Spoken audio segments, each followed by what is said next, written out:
a good career choice.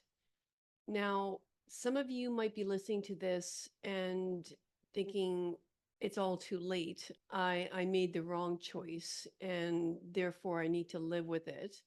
Or you could be somebody in your late teens and early 20s feeling paralyzed and having absolutely no idea of what you want to do with your life. Um, yeah, you could be 50 listening to this, you could be 60 years old, you could be 70 years old. It's it's completely common to second guess yourself regarding your career and why you're doing what you're doing or what you're, whether what you think you should be doing is the right thing to do. I think we can simplify a lot of this. And first, let's just say that are born, thankfully, with a lot of interests, with a lot of passions and desires that they would like to pursue. I mean, myself personally, and I'll talk to you about this in terms of, how I kind of got to doing what I'm doing as a therapist and a coach and how I feel about it currently. But we live a time in an age now that there is a lot of decision fatigue. Like, there's too many choices right now. And I think, at least I hear this. I don't know if you hear this. I mean, I'm in my 50s and I sort of hear it from people in their 60s, 70s, and perhaps 80s saying this right now. It's sort of like, back in the day, I mean, I didn't have a choice. The only thing I could do was just, I knew I needed to make money and I knew that hard work was the only way to make money and provide for my family. I didn't think, oh, do I really like this career or not? I simply did what I needed to do and I didn't think too much about it at all. And there's something to be said about that. It's sort of, it takes you away from decision fatigue. You simply do it because you have no other choice. When we think about people that have risen from the ashes, like, or hit rock bottom in their life, I think sometimes they rise like to a higher sense of self, um, because they had no other option. It wasn't like, you know, I'm just going to sit here and do nothing. It's sort of like I have no option but to do one thing right now, and that's to pick myself up and step into reality, sort of thing. But there's a lot of nuances when it comes to careers and deciding about your career. There's a lot of moving parts. And as I mentioned, I want to try to simplify this for you as much as possible, no matter what stage of life you're in right now. And I was inspired to make this video because, I had a young woman reach out to me who was in her third year of medicine, well, dentistry. And I mean, this is sounding wonderful, right? When she first reached out to me, I was like, wow, good for you. Like, that's incredible because I know to get into, these very specialized professions is extremely hard now than it was even years ago when I was in university. And she was like, yeah, I could just see that there's no light within her because I mean, that's why she reached out to me is she's not happy with her choice. She never really wanted to do this. And if you're somebody in that situation right now, you know why she made her choice, right? She made the choice of doing dentistry, which turns out wasn't in alignment to what she really had a strong desire to do because she did it for other reasons. In her case, it was parental pressure she felt, and we haven't gotten into it like in it and it could have been like very direct, no, you're going to go into this field, but chances are it wasn't. It was very much on a subconscious level, right? Probably beginning from her early childhood about, how what a respectful profession it would be to be a doctor or be in medicine or, all these other aspiring careers that you feel are very well respected.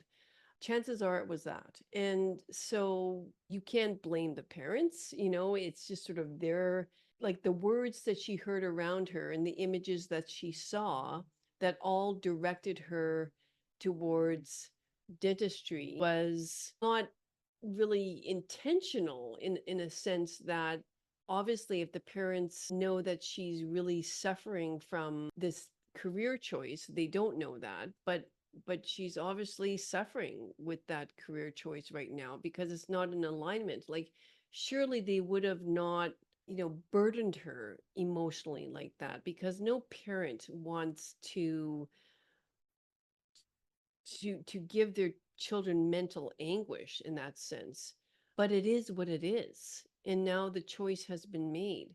So how I want to simplify this is, I think any of us that are suffering with career choices, no matter what stage of life you're in, it's sort of, it is what it is. Like, we have to step into the acceptance first and foremost.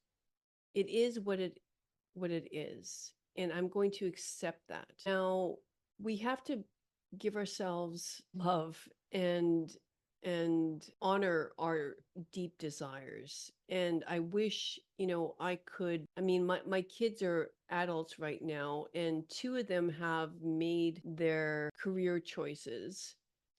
And I feel I did a good job in that sense because it's truly in alignment to who they are. Now, the last one, and it's really interesting because he's the one I worry about the most, because he is in first year university or past first year university, and decided to take a year off now because he's completely lost, in terms of he doesn't know what he wants to do. But I haven't shared this with him yet, but I don't feel he's lost at all. I think he is displaying his deep desire, which is to be more of a creator. Um, and what path of creativity he will take is probably the part of him that he's deciding right now. And anybody who's gone off the beaten path of their true desire, they have to see it as it's not wrong or right. It only gave them an opportunity to see their path clearer now than it was before, because any experience you have is not a wasted experience. It's not a wasted time. You're not so far behind, et cetera, et cetera. It simply is. And you need to go to again, to self love and self honor and follow the true desire within you, because that desire didn't happen by happenstance. It didn't, just like happen for no reason. It's something within you, and you can't ignore that light within you. You're meant to do something that at first maybe wasn't clear, or didn't seem to be the right thing to do because of pressures from the externals, and hey, I want to be realistic here too, and not just idealistic. I mean, if you're being drawn towards a profession that is going to take a lot of time to perfect, and perhaps be rewarded monetarily to a point that you feel comfortable, with the amount of wealth that you gain. I mean, let's be honest. If it's an artist, a writer, a musician, a chef, it's going to take some time to craft that skill. It's much easier to go into a profession where you're more or less guaranteed that paycheck. So my suggestion to you, in that sense is continue perfecting your craft, that skill. Don't ignore it, but at the same time, make sure that you're getting some sort of income, some subsistence that's going to allow you to live a comfortable life, right? Like, I mean, we don't live in a time where, we're exchanging sugar or flour to, you know, t- to gain some sort of ability to live. It's money. Money is a currency and we need it, and we need to earn it in some way, shape, or form. I think it's important for me to also say here that your 20s, your youth is a time to to grind. Like I don't want you to think that, like, I'm not talking about hard work. I have incredible work ethic that I want to say is both good and bad from my own parents, and I appreciate it because I don't think that there's any such thing as a free lunch, but my point is that do it when you're young, when you have lots of stamina, energy, resilience to bounce back up, and don't wait till the latter years to pound it, because as we age, we just tend to get a lot more, like, feel fatigue earlier, so I I want, again, to simplify it in the sense that you cannot ignore that deep desire within you. Follow it 100%. And in the example of the girl that I spoke to you about, of the young woman, it's not too late. It's not, despite being in her third year. I think she needs to be honest with herself and with her family. And, like, obviously, she's a hard working, intelligent woman. And if she pivots right now and goes down this other path, which happens to be business, she will be fine. She will be fine. And the experiences that she's gained in being in medicine for these past 2, 3 years are incredibly valuable. Um, yeah, like, no experience is a lost experience as far as I'm concerned.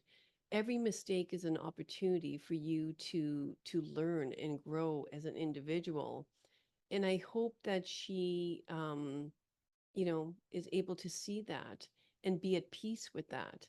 And now someone else in their 40s or their 50s, I mean, obviously you have to honor that light, that desire within you, because it's what God wants within you. Like, you can't suppress these things. You can't.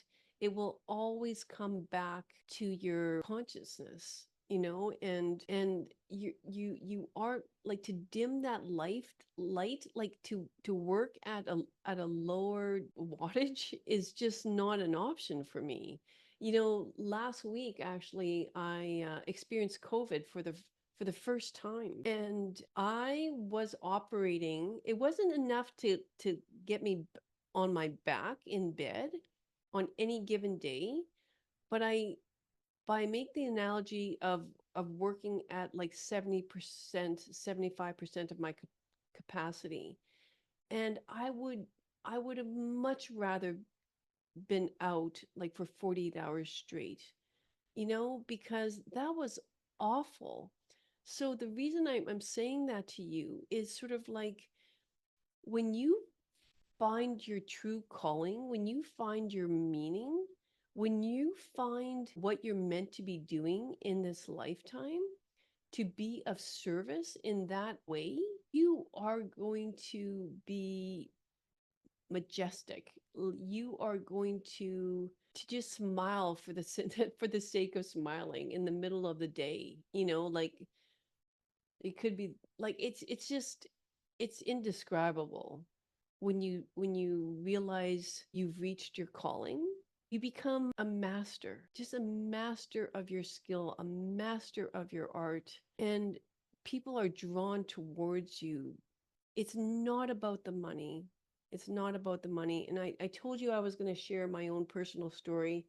I'm not going to do that here. I'll do it at another time, and then I probably mentioned it in other videos even or on my podcast. But it's life changing, and I wouldn't hesitate one more moment. You're meant to do something big. You're here for a reason, and it would be a complete injustice not to follow your light. I hope that helps.